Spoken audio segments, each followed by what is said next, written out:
Hello everyone, I welcome you again to the class of international business. So, in the last lecture we had started with regional economic integration, right. So, which also is called as trade blocs or regional economic agreements. So, the whole idea behind such agreements or integrations is that few countries, member nations would come together and they would try to reduce or remove the tariff and non-tariff barriers to an extent that trade becomes very smooth and the flow becomes much faster, right. So, when we talked about it, we also realized that it is not always necessarily an advantage, because sometimes if there is a trade diversion, right, and in during because of the diversion, if suppose somebody is taking buying products from a member country just because it is a member country, and then the cost becomes higher than what it would have been had you purchased from another supplier or seller, which could have been a much low cost producer. In such a condition, a case of trade diversion may also come into play, which might not be very good. But yes, if it is a case of a trade creation and trade is getting created, obviously economies of scale come into play, then that is the advantage which regional economic integrations gives it, right. So, today we continue from there, and we talked about this regionalism. So, what it says is the first regional initiatives began in the 50s and 60s, but they did not grow well, right, except in Western Europe with the establishment of the European Community. Some analysts call this as the old regionalism. Now, in 80s a new bout of regional integration began, and which has been continuing from there. So, we learnt about, for example, the free trade area, the customs union, then the common market, the economic union, right, and then finally the most idealistic, which is the political union. So, the European Union, which is a part of the economic union, where everything, the tax, the everything comes is unified, right, can be classified as a result of regionalism. The idea that lies behind this increased regional identity is that as a region becomes more economically integrated, it will necessarily become politically integrated as well. Obviously, that is very much possible, but then getting a purely politically a political union is still to me an utopian thought, very idealistic thought.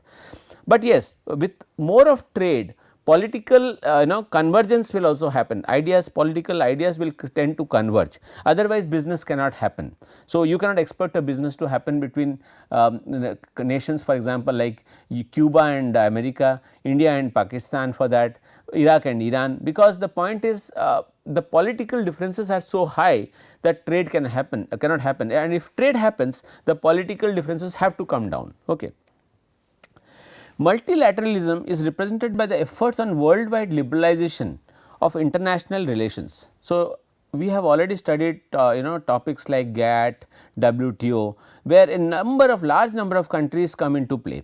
So, in international business, multilateralism refers to an alliance of multiple countries pursuing a common goal. For example, let us say when we started with the general agreement on tariff and trade. So, the GATT was first was the one which started for the purpose to make trade more smoother, right, and more easy, and later on it was then developed into the WTO came into place. Then it developed into broader fields of trade in service. The GATT basically was if you remember, it was only for the goods, right. So, then services came, investment, agricultural products, public procurement, and intellectual property rights. This more sophisticated successor that came and took over of these problems was the WTO. So, WTO came in later on, which was nothing but a growth or a evolution of the GATT into the WTO, right. Multilateralism is when at least 3 governments, right, participate in a particular issue to try to solve a problem. This is an example of cooperation among world governments and used in contrast with unilateralism. One example of this can be seen in attempts to prevent nuclear proliferation, right. So, when countries have understood that nuclear war is not going to help anybody, so they are trying to reduce this nuclear growth, right, or the spread of nuclear weapons. So, they are trying to reduce it. The nuclear non-proliferation treaty is a treaty signed by nearly 200 countries and states that it is meant to encourage states from further developing and using nuclear weapons. So, what it says is countries who are member countries will not invest more of their resources on developing nuclear weapons, right. On the one hand, the treaty has been effective overall given the number of states that follow it, that is 200. So, and it is an example of a successful multilateralism, right. So, there has to be a purpose to which this is a common goal which everybody wants to achieve. For example, poverty reduction is a common goal, right, for countries. Now, what is the difference between these two? Regionalism and multilateralism calls for liberalization of trade, both, right. Both are the outcomes of realization that free trade is the best or the first best policy. Both have the common objective is this. But the difference is that one creates a liberalized trade regime at the regional level and the other aims to create at the global level. So, the regional integration talks about a regional level or a small geographical area, and the other is more at a global level where the whole all the number of different all the different countries largely almost all come into play. Now, one of the important agreements we have heard about is the North American Free Trade Agreement, NAFTA, as shortly called as, which was implemented in order to promote trade between the US, Canada and Mexico, and it came into effect in 1994. So, what has happened? The US and the Canada signed the Canada-US Free Trade Agreement effective in 1989, which eliminated all the tariffs on bilateral trade. So, it started like a bilateral trade between Canada and US. In 91, after almost 2 years, Mexico joined as a part of the free trade agreement. Then the formal negotiation happened in 1991, which included Canada, that included Mexico. In fact, first there was already Canada and USA, and then Mexico came in. So, the resulting North American Free Trade Agreement came in 1994. Okay. So, this is how it looked. So, Canada, US formed trade agreement, free trade agreement. Mexico approaches US to form a free trade agreement between February 91 and NAFTA becomes effective. All the three come together in 94, right. Why NAFTA? The question is, what is the gain? So, US Canada trade is the largest bilateral trade in the world. Okay. United States is Mexico's and Canada's largest trading partner. Now, even though NAFTA is a free trade agreement, instead of a custom union or a common market. So, you have understood that the first is free trade area, then you had a customs union, then common market, and then economic, right, union, and then political union. So, NAFTA, even though NAFTA it says is a free trade agreement, right, instead of a custom union, right. So, it is not a custom union. So, the conditions which are required for a custom union is not applicable here. Its cooperation extends far beyond reduction in tariff and non-tariff barriers, including provision of services, investment and intellectual property. So, NAFTA has grown up more than a free trade area, but it is still not a customs union or a common market. NAFTA calls for the elimination of tariff and non-tariff barriers, the harmonization of trade rules, the liberalization of restrictions on service and foreign investment, enforcement of the IPR, intellectual property right, and a dispute settlement process. Recently, the US and Canada agreed to a deal to replace NAFTA now. Now, very recently this has happened in 2018. So, which will now be called the USMCA, the United States Mexico Canada Agreement. Okay. On January 29, 20, that is just recent, right, President Donald Trump signed the United States Mexico Canada Agreement, and Canada has yet to pass it in its parliamentary body as of January 20, and Mexico was the first country to ratify the agreement in 2019. So, now they are thinking of making it something like this, United States, Mexico and Canada agreement instead of the NAFTA. Now, what does the NAFTA do? These are the functions of the NAFTA, you can see. So, it grants the things that NAFTA does. NAFTA grants the most favored nation status to all the co-signers, right. It eliminates tariff on import and export between the three countries. All NAFTA countries must respect the patents, copyrights and trademarks. Then, according to NAFTA, exporters must get certificates of origin to waive tariffs. So, these are some of the functions of the NAFTA. NAFTA's governance structure is minimal and catered to on two institutions, the Free Trade Commission and the Secretariat. So, what is this Free Trade Commission? is the principal body of the NAFTA and oversees NAFTA's performance and evolution. It is responsible for dispute settlement, right, and is composed of the US Trade Representative, the Canadian Minister for International Trade and the Mexican Secretary for Commerce and Industrial Development. So, this operates by consensus, right. The secretary, the other one body, is the one which serves as an administrator for the FTC and is organized on a national basis, with each member responsible for supporting its own staff. Operationally, the Secretariat assists the Commission along with the dispute panels, committees and working groups. It is located in separate national offices in the Mexico City, Ottawa and Washington. So, these are some of the NAFTAs. About the NAFTA we have just seen. The NAFTA tries is operating much better than what happens in a free trade area, and now they have moved to a new name now, US, Mexico and Canada agreement, and it has two important bodies. Next is another important integration is the European Union. So, how did it evolve? The European Union is the product of two political factors. What are the two political factors? The first thing that happened was the devastation of the Western Europe during the First and the Second World War and the desire for a lasting peace. Now, the countries wanted to have a peace, right, so that they could grow. The European nations desired to hold their own on the world's political and economic stage. So, this union, this European nations, they wanted to do well in terms of the global in the global economy, right. In addition, many Europeans were aware of the potential economic benefits of closer economic integration. So, they realized if they are close, they could do much better, right, instead of getting into such barriers, tariff and non-tariff barriers.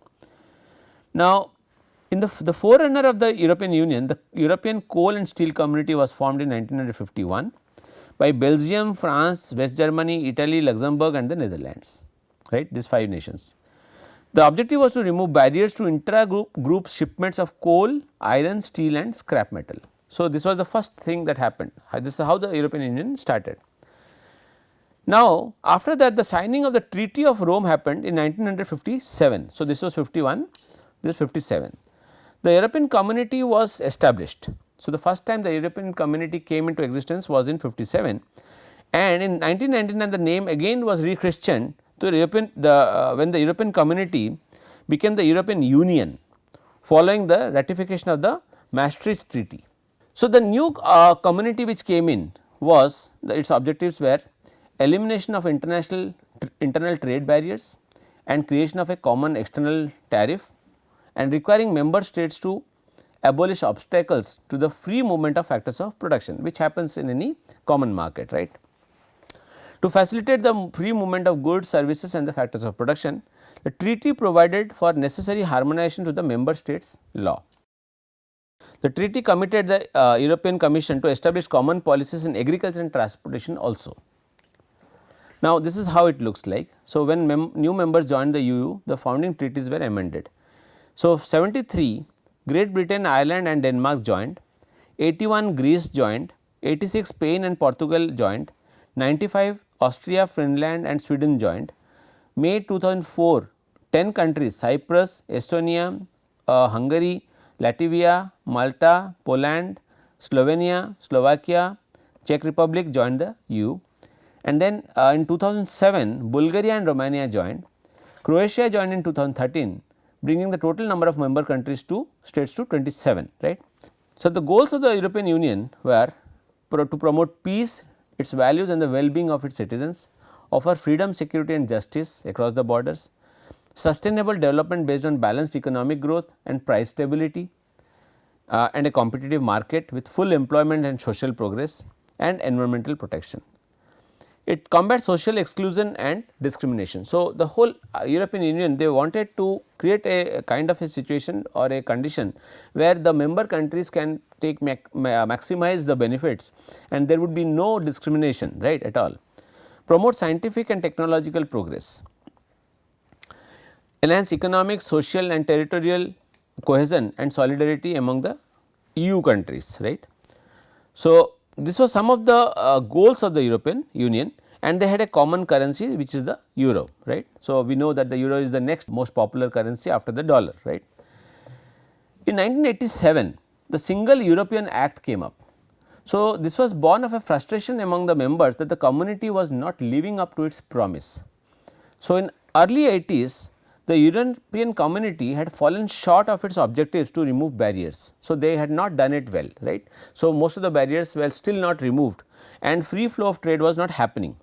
So, in order to do that, right, under the chairmanship of Jacques Delors, the commission proposed that all impediments, all barriers to the formation of a single market be eliminated by December 31, 1992. Okay.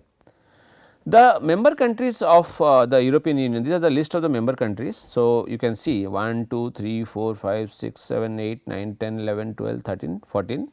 So, 26, 27 countries. Britain has recently moved out in January 2020, right. Now, what is the political structure of the European Union? So, the economic policies of the European Union are formulated and implemented by a complex political structure. So, we have seen, if you remember the diagram. So, in terms of integration economic unions, they have a high integration, but in terms of complexity they are very complex, right. So, the four main institutions in this structure are the European Commission, the Council of the European Union, the Parliament and the Court of Justice. So, what is this European Commission? So, the role played by this commission is to it promotes the general interest of the EU by proposing and enforcing legislation as well as by implementing policies and the budget of the European Union. There is one member from each EU country in here, right. So, the establishment year is 58 and location is Brussels, right. The European Commission is the EU's politically independent executive arm, right. It is responsible for drawing up proposals for new European legislation and implements the decision for the European Parliament and the Council of the EU. So, these are some of the job of the European Commission. It proposes new laws, manages the policies and allocates funding, enforces EU law together with the Court of Justice, ensure that EU law is properly applied in the member countries, right, and represents the European Union internationally and negotiates international agreements for the European Union. So, these are some of the job of this commission. So, there are 27 members, one from each country as we have seen, right, and the College of Commissioners is composed of the President of the Commission, 8 Vice Presidents and 3 Executive Vice Presidents, the High Representative of the Union for Foreign Affairs and Security Policy and 18 Commissioners, each responsible for a portfolio. So, this is how is the composition looks like. Now, it does a strategic planning. So, the President defines the policy direction for the Commission, which enables the Commissioners together to decide strategic objectives, right, on a annual policy. Collective decision making, decisions are taken based on collective responsibility. So, all the member countries, they have to take a collective decision as a team to the global community. All commissioners are equal in the decision making process and equally accountable. They do not have any individual decision making powers, right. Okay. Now, let us take one case. This is a very interesting case, the Intel antitrust case. Now, in 2009, the European Commission adopted a decision finding that Intel infringed Article 82 of the European Commission Treaty by abusing its dominant position on the central processing unit CPU market. The decision imposed a fine of 1.06 billion and obliged Intel to cease the identified illegal practices to the extent that they are ongoing and not to engage in the same or equivalent practice in the future, right. Now, what is the decision? The decision sets out how Intel broke European Union antitrust law by engaging in 2 types of practices that they went into. What was that? The first, Intel gave wholly or partially hidden rebates to computer manufacturers. So, who are these? For example, Dell, HP, NEC, Lenovo, on condition that they bought all or almost all their x86 CPUs from Intel, right. Intel made direct payments to the Europe's largest PC retailer Media Saturn Holding on condition that it stocked only computers with Intel 86. So, you see what they have done, right, how Intel has tried to create a monopoly, right. And the second thing what Intel did was Intel made direct payments to the computer manufacturers HP, Acer, Lenovo to stop or delay the launch of specific products containing a competitor's CPUs.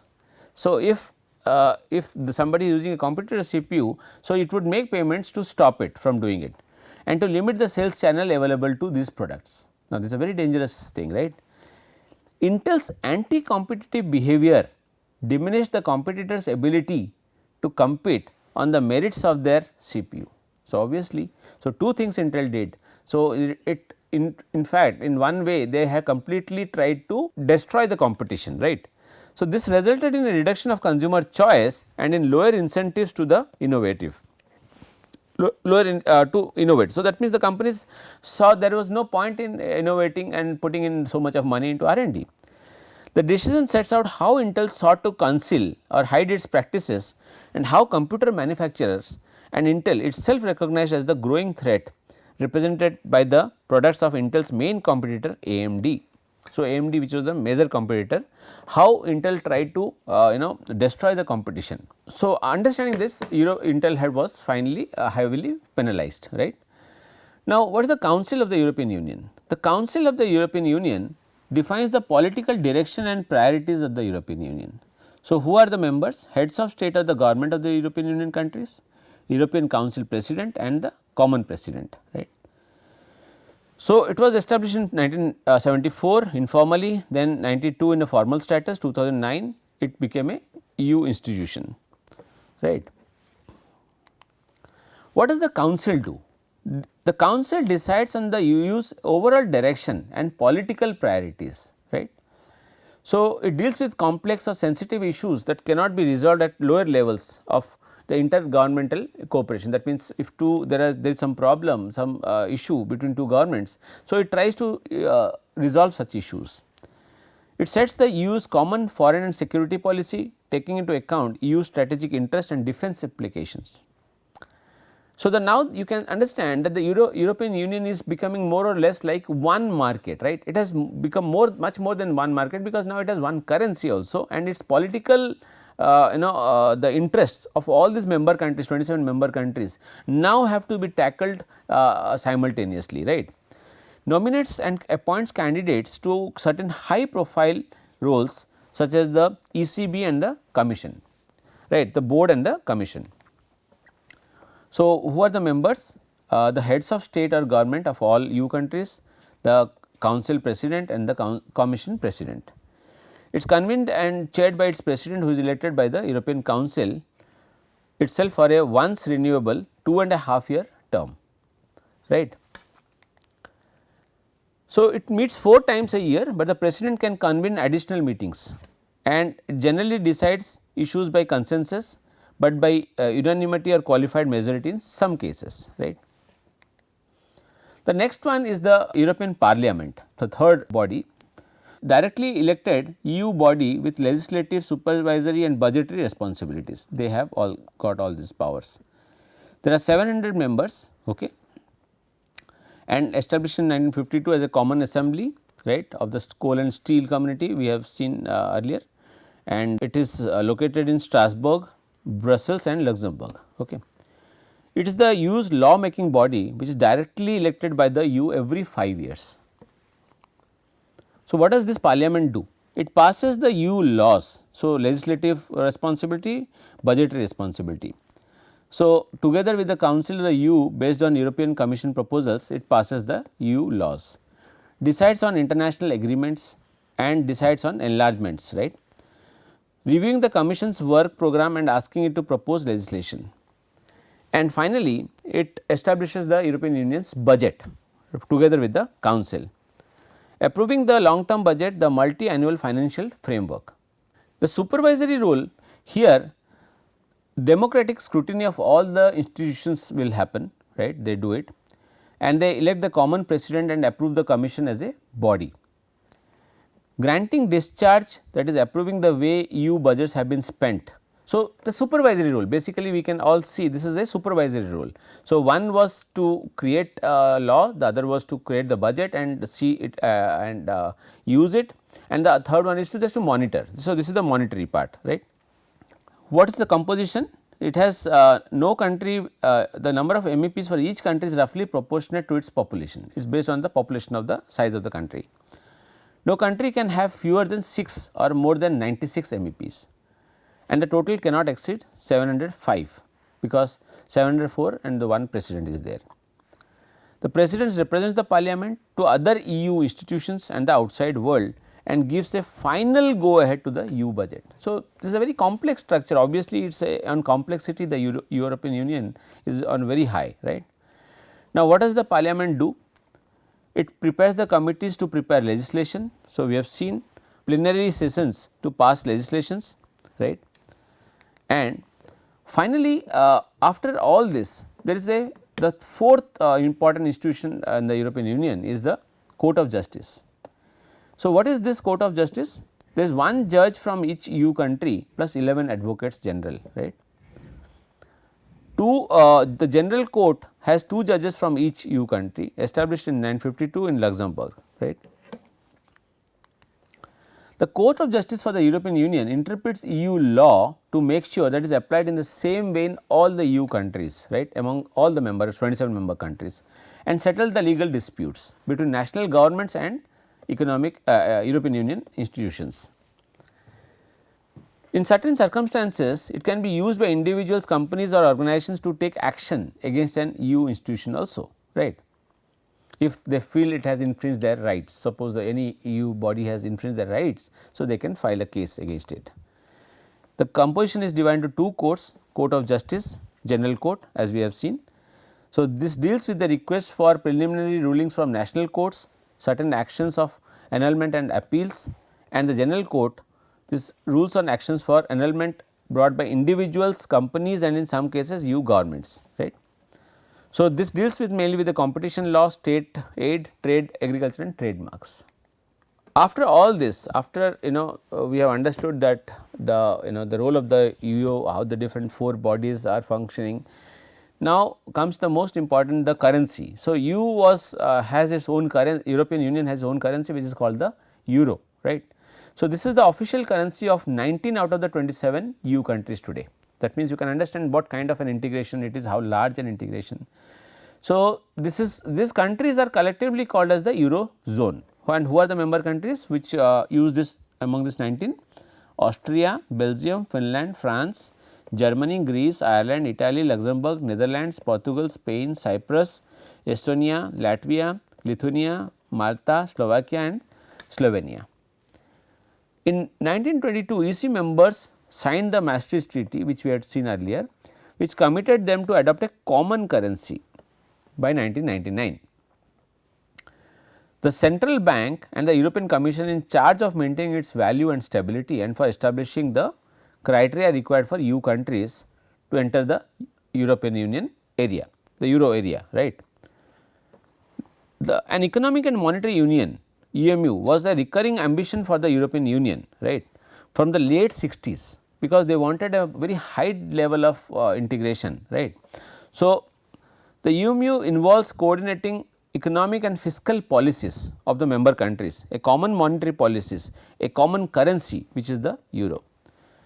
What is the advantage? Why we all know that, right. It is very simple that it makes it easier for companies to conduct cross border trade and the economy becomes more stable, consumers have more choice and opportunities, right.